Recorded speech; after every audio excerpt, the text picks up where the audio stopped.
June 6, 1944. Before dawn, the English Channel was rough and cold. Landing craft slammed through the waves, packed with soldiers who knew that within minutes, history would judge them. American generals stood aboard command ships, scanning reports and maps. Omaha and Utah were the focus of their concern. The Canadians, assigned to Juno Beach, were expected to advance carefully, secure the shoreline, then wait. That was the plan. But within the first hours after landing, reports coming from Juno didn't sound normal. Canadian units weren't just holding the beach, they were moving inland, faster than predicted, farther than scheduled. One American staff officer reportedly paused mid-briefing and said quietly, "That can't be right.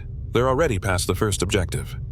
Another general leaned over the map, tapped Juno Beach with his finger, and frowned. "They're not supposed to be there yet." Radio traffic confirmed it. Canadian infantry had pushed through heavy resistance, neutralized strongpoints, and continued forward, sometimes without waiting for full armored support. This wasn't reckless, it was deliberate. The Canadians fought through villages still under fire, moving with a speed that surprised even their allies. German defenses that were expected to hold for most of the day were collapsing by mid-morning. An American general later recalled thinking, "We expected steady progress. What we saw was momentum." By noon, the truth was impossible to ignore. Of all Allied forces on D-Day, Canadian troops had advanced the farthest inland, and American command hadn't seen it coming. The question now wasn't if they would hold the ground, but how far they would go next. As reports continued to come in from Juno Beach, American headquarters grew quieter. Maps were updated again and again. Each time, the Canadian lines were pushed farther inland. An American general reportedly shook his head and said, "They're moving faster than our projections, and they're doing it under fire." This wasn't supposed to happen. Canadian units had landed against strong coastal defenses, concrete bunkers, machine gun nests, artillery positions that should have slowed them for hours. Instead, those positions were being cleared one by one. What surprised American commanders most wasn't just speed, it was discipline. Canadian troops advanced methodically. They didn't rush blindly, they adapted. When tanks were delayed, infantry pressed forward anyway. When communications failed, junior officers made decisions on the spot. One American staff officer later wrote, "They weren't waiting to be told what to do, they already knew." By midday, the scale of the achievement became undeniable. Canadian forces had linked beach exits, secured key roads, and entered villages that planners believed would still be contested by nightfall. German counterattacks met organized resistance, not chaos. An American general observing the situation reportedly remarked, "They fight like veterans, not like men seeing combat for the first time." And yet, many of them were. Some had never fought in a major amphibious landing before, but they moved with calm purpose, as if D-Day wasn't something extraordinary, just something that had to be done. By the afternoon, American command no longer asked how the Canadians advanced so far. They asked something else entirely. What kind of army does this without hesitation? And the answer would become clear as the day went on. By late afternoon on D-Day, the situation along the Normandy coast had become clearer. Some beaches were still contested. Others were only beginning to stabilize. But at Juno Beach, Canadian units were already operating beyond what planners had imagined possible. American generals stared at the latest situation reports in disbelief. The Canadians had not only secured their beachhead, they had pushed deeper inland than any other Allied force that day. One senior American officer reportedly said, "They've gone farther than expected, farther than everyone." This was no small detail. The deeper the advance, the greater the risk. Flanks could be exposed, German reserves could counterattack, supply lines could stretch too thin. According to doctrine, this was where caution was supposed to slow everything down. But the Canadians didn't stop. They dug in when necessary, regrouped quickly, and kept pressure on retreating German units. When resistance stiffened, they adjusted formations instead of pulling back. When roads were blocked, they moved through fields and villages instead. An American general observing the operational picture later recalled, "They weren't chasing glory, they were chasing objectives." By evening, Canadian troops were holding positions that Allied planners had expected to reach a full day later. And suddenly, American command realized something important. The Canadians hadn't advanced too far by accident. They had done it because they trusted their training, trusted their leadership, and trusted each other. As night fell over Normandy, one thought kept returning among American commanders. If the Germans counterattack tonight, the Canadians will be the ones who have to hold first. and the real test was about to begin. As darkness settled over Normandy, the sound of battle didn't fade. It changed. Gunfire became sharper. Explosions echoed longer in the cool night air. Visibility dropped, and confusion became just as dangerous as enemy fire.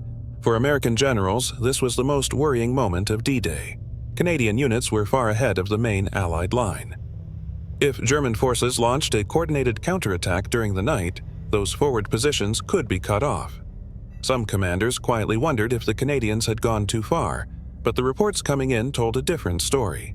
Canadian troops didn't withdraw. They prepared. They reinforced positions, set up roadblocks, and positioned anti-tank weapons along likely approach routes. Patrols moved through darkness, identifying enemy movement before it reached their lines. One American officer monitoring the situation reportedly said, "They're acting like they expected this." German probes began after midnight. Small attacks, sudden fire, attempts to test the line. Each time, they were met with organized resistance. Canadian units held villages, crossroads, and high ground, often with limited visibility and exhausted men. Communication wasn't perfect, but leadership at platoon and company level filled the gaps. By the early hours of June 7th, American command reached a quiet conclusion. The Canadians weren't just holding on, they were controlling their sector. An American general later reflected, "That's when we knew. They weren't overextended. They were exactly where they needed to be." As dawn approached, one thing was clear. The most dangerous hours of D-Day had passed, and the Canadians were still standing. Morning light returned to Normandy slowly. Smoke still hung over fields and villages, and the ground bore the marks of fighting through the night. For many Allied sectors, dawn meant reorganizing, counting losses, and stabilizing fragile positions. At Juno Beach, Canadian units were already reporting readiness. Some American generals reviewed the latest updates in silence. The maps told a clear story. The Canadians had not only survived the night, they had held every key position they'd taken. One officer reportedly broke the quiet and said, "This wasn't luck, they planned for this." German counterattacks had failed to break the Canadian line. Supply routes were still open. Command structures remained intact. Units that should have been exhausted were rotating men, redistributing ammunition, and preparing for the next phase. What struck American commanders most was consistency. There had been no collapse, no panic withdrawals, no desperate calls for rescue, just steady reports, calm voices describing difficult situations already under control. An American general later recalled thinking, "They didn't fight like a force that got ahead of itself. They fought like a force that expected to be there." As the morning progressed, Allied units on neighboring beaches began to connect. The Canadian positions became anchors, solid points the rest of the advance could build around. By late morning, one realization was unavoidable. The Canadians hadn't just taken ground early, they had changed the shape of the battlefield. And American command began to understand something important. This wasn't the end of the Canadian story on D-Day. It was only the beginning of how they would be remembered. As June 7th unfolded, Allied command finally had the breathing room to look beyond survival and focus on the bigger picture. For American generals, that picture looked different than expected. Canadian units on Juno were no longer just holding advanced positions. They were setting the tempo. Their lines were stable, their flanks were secure, their movements were coordinated with neighboring forces. One American officer reportedly said during a briefing, "They're not reacting anymore, they're shaping the fight." This was a crucial shift.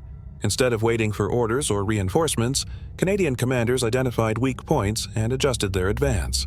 They coordinated infantry, armor, and support in ways that minimized delay and confusion, even after the chaos of the landing and the night fighting. What impressed American leadership most was how little drama there was. No urgent crisis reports, no breakdowns in command, no frantic requests for intervention. An American general later explained it simply: they made difficult things look routine. As Allied forces began linking sectors more fully, Canadian positions became reference points, areas others could rely on as solid, dependable ground. Quietly, without ceremony, American planners started adjusting timelines. Objectives once thought achievable in days were now considered possible much sooner, and behind those changes was a growing, unspoken acknowledgement. The Canadians had not just exceeded expectations, they had redefined them. By the second day after the landings, something had changed inside Allied headquarters. The tone. Early briefings had been filled with caution. Questions about gaps, risks, and worst-case scenarios. Now, a different kind of language appeared in reports. Confidence. American generals began hearing the same thing from multiple directions, from liaison officers, from field commanders, from neighboring units pushing forward. The Canadians were holding firm, and they were moving again. One American officer reportedly remarked during a planning session, "Every time we check on them, they're already ahead of where we thought they'd be." This time, the comments didn't stay inside command tents. Praise began to move outward, passed quietly between officers, noted in after-action summaries, mentioned during coordination meetings. Nothing dramatic, just a growing recognition that something unexpected had happened on Juno. What stood out most was reliability. When American units advanced on adjacent sectors, they did so knowing their flank anchored on Canadian positions that would not suddenly collapse or pull back. An American general later described it this way: "You plan differently when you trust who's beside you." By now, the question wasn't whether the Canadians had performed well on D-Day. It was how long Allied command had underestimated them. As more territory was secured and the beachhead expanded, one quiet truth became impossible to ignore.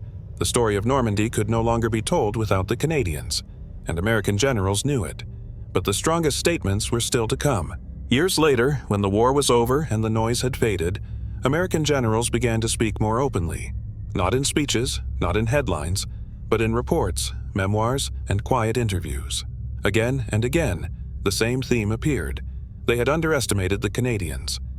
One American general, reflecting on D-Day, admitted, "We thought we understood what each force would do. We were wrong about the Canadians." The surprise wasn't bravery. Everyone expected that. It was execution. Canadian troops landed under heavy fire, pushed inland faster than planned, held advanced positions through the most dangerous night of the invasion, and emerged ready to move again, without losing cohesion. Another senior officer later wrote, "They didn't need rescuing, they didn't need correction, they needed space, and they used it." For American command, Juno Beach became a reference point, a reminder that assumptions, even well-informed ones, could fail in the face of discipline, preparation, and leadership. The Canadians didn't ask for recognition. They didn't pause to prove a point. They simply did what needed to be done, and kept doing it when it mattered most. One final remark, recorded years after the war, summed it up best. "We expected a solid performance. What we saw was something more." On D-Day, history remembers the beaches. But among American generals, one lesson stood out clearly. The Canadians were not just part of the plan, they exceeded it.